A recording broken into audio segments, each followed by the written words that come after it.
করে নাও, অসুবিধা কি আছে অ্যাবর্শন করাতে?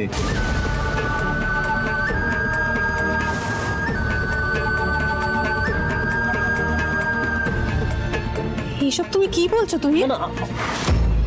তুমি রোশনিকে বলছো একটা প্রাণকে মেরে ফেলতে? দেখো তুহিন, অনেক মেয়েরা সারা জীবন অপেক্ষা করেও মায়ের ডাক শুনতে পায় না, আর ও সেই সুযোগ পেয়েও হারাবে। তোরা একটু চুপ করবি? এটা নিজেদের মধ্যে ঝামেলা করার সময় নয়। কিভাবে পিকুকে ফিরিয়ে আনা যায় সেটা ভাব। হে ঠাকুর, এত বড় সর্বনাশটা করো না গো। মেয়েটার সংসারটা এইভাবে ভেঙে দিও না। বলো মা, তোমরা শুধু এই সংসার বাঁচানোর কথা ভাবছো, আর এই বাচ্চাটার কথা তোমরা কেউ ভাবছো না? ভাবছি রোশনি, তোর সন্তানের কথা ভাবছি। শোন, আমি তোর পাশে আছি।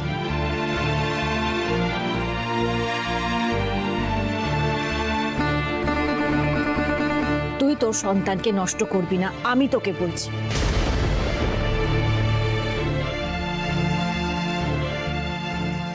যে যাই বলুক না কেন, তুই তোর সন্তানকে নষ্ট করবি না।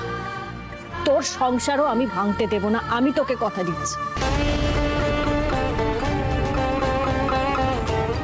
রোশনি, ভাবে ভেঙে পড়িস না, একদম কান্নাকাটি করবি না।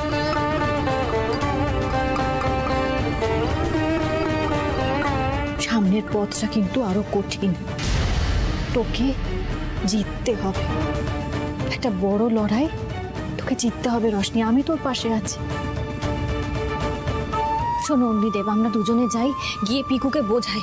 ও ঠান্ডা মাথা ছেলেও সবটা বুঝবে। এভাবে হতে পারে না কিছু। কোনো লাভ হবে না। এখানে লাভ লোকসান কেন ভাবছো তুমি? দুটো মানুষের সংসার ভেঙে যাচ্ছে, ওদেরকে এক করতে হবে, এক রাখতে হবে। পিকু যেটা ভাবছে সেটা হতে পারে না অগ্নিদেব। ভালো, তুমি শান্ত হও, আমার কথাটা মন দিয়ে শোনো, উত্তেজিত হো না। তোমার শরীরের যত্ন নিতে হবে তোমাকে। দেখো আলো, পিকু যেভাবে বেরোলো তাতে স্পষ্ট যে আমরা যেভাবে ভাবছি পিকু সেভাবে ভাবছে না। আমরা যেভাবে গোটা ঘটনাটাকে দেখছি পিকু সেভাবে দেখছে না। মানে পিকু আমাদের কারুর কথা শুনবে না, আমরা সবাই দেখেছি। এ বাড়িতে কারুর কথার উত্তর না দিয়ে বেরিয়ে গেছে। কিভাবে বেরিয়ে গেছে দেখলি তো?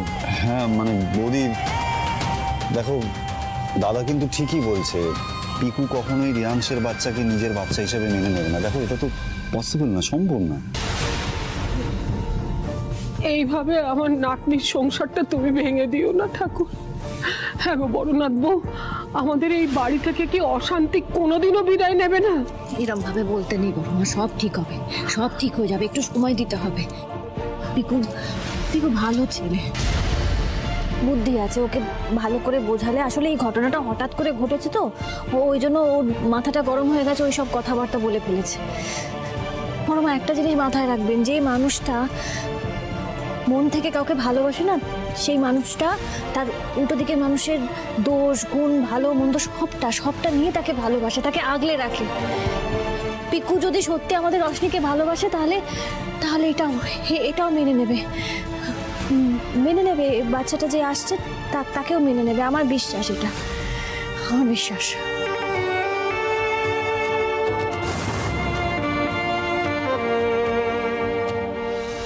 জগন্নাথে তুমি সহায় হও আমার ঠাকুর, আমার সহায় হও। জয় জগন্নাথ।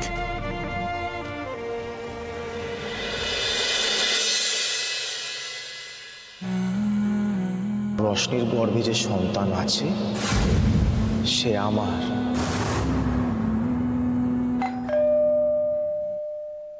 পিকু একবার দেখবি কে এলো?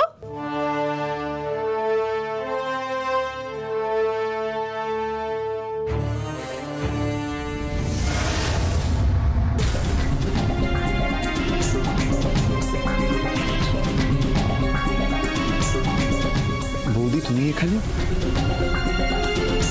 ভেতরে এসো।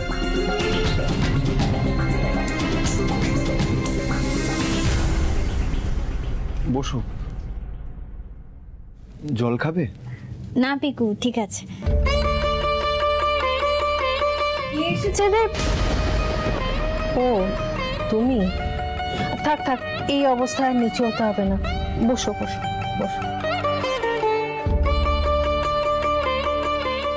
আমি ভাবলাম বুঝি পিকুর বউ এসেছে।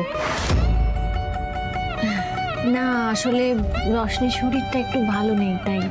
হ্যাঁ সেই তো, বড় লোকের বাড়ির মেয়ের কি আর এ বাড়িতে শরীর ভালো থাকে? নিশ্চয়ই বলেছে যে আমি ওকে খুব খাটাই, কাজ করাই, খুব বাজে কথা বলি। আপনি কি তা করেন মাসিমা? মানে? আমাদের রশনি না ওরকম মেয়েই নয়, ও এমন কোনো খারাপ কথা আপনার বিরুদ্ধে বলবেই না। মা প্লিজ এখানে দাঁড়িয়ে কথা বাড়িও না। খাবারটা রেডি করো, নইলে বেরোতে দেরি হবে, তারপর তুমি বলবে না খেয়ে বেরিয়ে গেছি। বউয়ের সাথে অশান্তি করে মায়ের ওপর রাগ দেখাচ্ছিস? মুখে কিছু না বলেও আমি ভালোভাবেই বুঝতে পারছি কিছু একটা ঝামেলা হয়েছে। যাকে আমারই হয়েছে যত জ্বালা। শোনো বৌদি, তুমি যদি এখানে এসে থাকো আমায় এটা বলতে যে রশনি ঠিক আমি ভুল, আমায় কনভিন্স করতে যে ওই বাচ্চাটাকে মেনে নিতে হবে, আমি কিন্তু সেটা পারবো না বৌদি। ক্ষমা করো, আমি পারবো না। পিকু আমি জানি তোমার খুব রাগ হয়েছে, রাগের বশে তুমি অনেক কথা বলে ফেলেছো, কিন্তু তুমি তো পরিস্থিতিটা জানতে বা জানো, তুমি খুব ভালো করে জানো যে রিয়াংশ কতটা খারাপ একজন মানুষ, তার সাথে রশনি কতটা খারাপ অবস্থায় ছিল। তাই সেটা জানি বলেই তো বলছি বৌদি, তুমি একবার নিজেকে আমার জায়গায় দাঁড় করিয়ে ভাবো তো।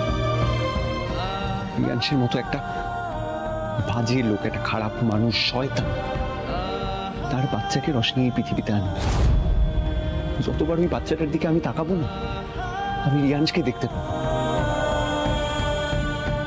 আমি তো বুঝতেই পারছি না রশনি কেন অবুঝের মতো এটা করছে। বাচ্চাটাকে অ্যাভয়েড করতে সমস্যা কোথায়? তো আমাদের সন্তান নয়, ওই ওই ওই শয়তানটার সন্তান।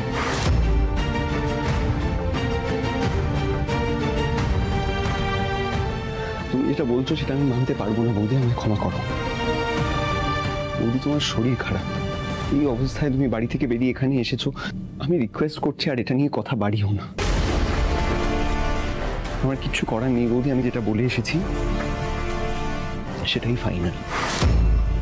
রশনিকে আমি ফোর্স করতে পারি না, কিন্তু ও যদি রিয়াংশের সন্তানকে অ্যাবর্ট না করায়, তাহলে ওকে ডিভোর্স দেওয়া ছাড়া আমার কাছে আর কোনো উপায় নেই। আমি ওকে খুব ভালোবাসি, কিন্তু আমি ওই সন্তানকে অ্যাকসেপ্ট করতে পারবো না।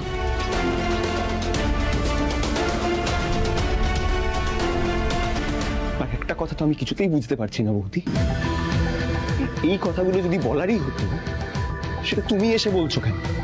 রশনি নিজে এসে আমার সামনে এই কথাগুলো বলতে পারলো না? পিকু কাকে ফোন করছো তুমি? শোনো আমার কথাটা। পিকু